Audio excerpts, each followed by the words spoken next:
You say that you designed this guitar with the idea that this tone is just for the middle, right? Yeah, now the tone is engaged to the front figure only in the middle position. Okay. Not in the top position. Then it's All right. out of the circuitry. And it makes it more versatile with no extra wires or treble lead construction whatsoever. Okay.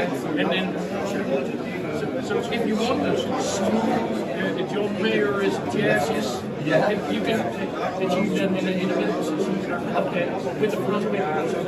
If you prefer, but you have to dial down, not all the way down, so you get treble and then it's.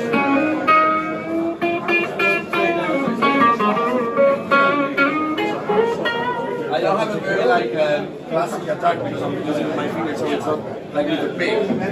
Yeah, and if you do this, then you get the treble and the brightness. Nice. Yeah.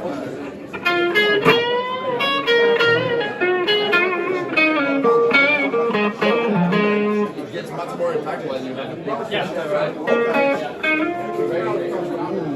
With the pick, you can see that the difference is like much higher. That's Yeah. how I feel it, right?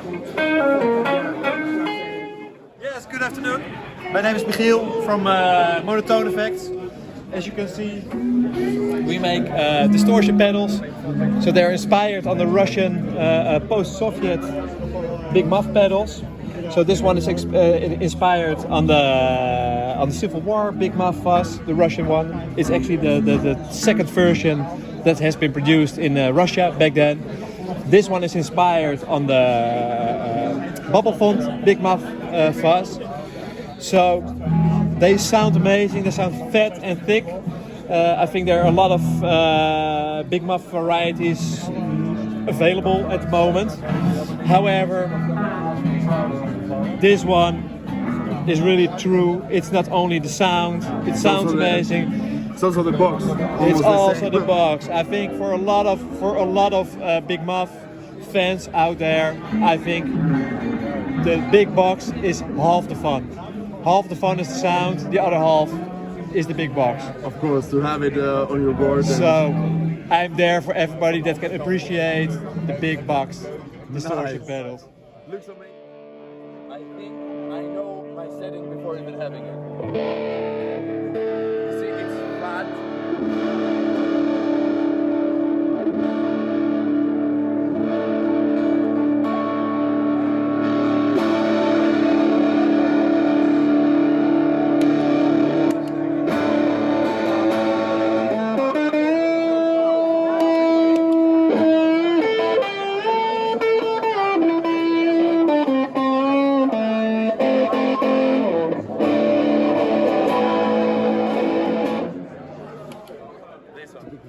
Well, it started from our necessary need because I was looking for a strap Yeah.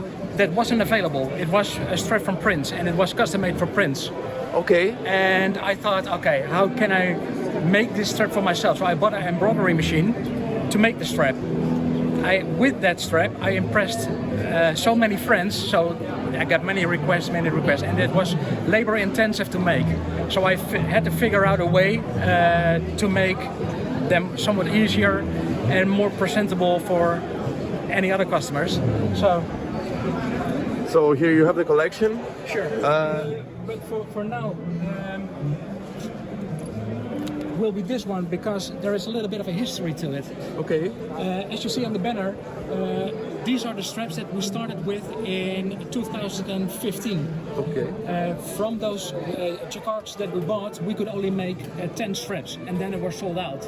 But every time we stood here on this event, people saw the banner and asked, "Oh, do you still have those straps?" No, I don't.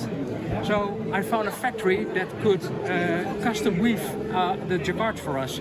So since last November 2023, we can still offer them, and now we can put them back in stock and tell the story behind it. Nice. So it's somewhat a personal story, so therefore it became my favorite. You told me that you had some of like artist-inspired models, right? Exactly. Yeah. Can you show me which ones they Sure. are?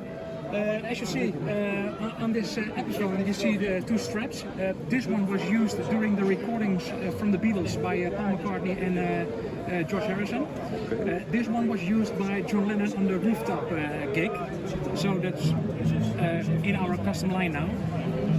And here you see the Led Zeppelin, Jimmy Page, John Mayer, Johnny Cash, Jeff Beck, and the Eric Clapton. I still have some prints, but I have left them at home, so I can show them to you. But Okay, so this is kind of special. We have a blues breaker amp from 1966. Of course, this is the amp Eric Clapton used on the blues breaker albums. We have quite a background story on this. We know the original owner. He bought this in 1966. But then, because he was playing in the band with all white backline, he painted it by himself in white, and then was sorry 2 years ago and painted it again, but then in maroon, dark brown. It took us about 40 years to get this cleaned up to this state with acetone, which was kind of interesting to do. So here we are. This is the amp is obviously serviced, so it runs absolutely fantastic, and we're glad to have it on display. With, of course, the Clapton albums and the Les Paul and the 55 and all this stuff. And about the amp, like, is it still able to be played like normal? Is it functional? Surely, yeah. Nice. It has the original speakers. We had a very good amplifier repairman, serves it very thoroughly, being very precise, not to replace any parts that don't need to be, but he only used a few caps to get it running fine again. Nice. So, well, I can't really do it here at the volume where you need it, but it's absolutely fantastic. I'm Rick from Resolute Guitars, and I build these guitars all by myself. So we have three models: the Omega model, the Master model, and the Unbound, which is more of a metalish, hard rock style, fusion as well. Usually the people I build for are like Christian style type of music, which requires much of clarity. Also guitars that can take gain pedals and ambience very well. And yeah, I like to build for the Levites of this hour.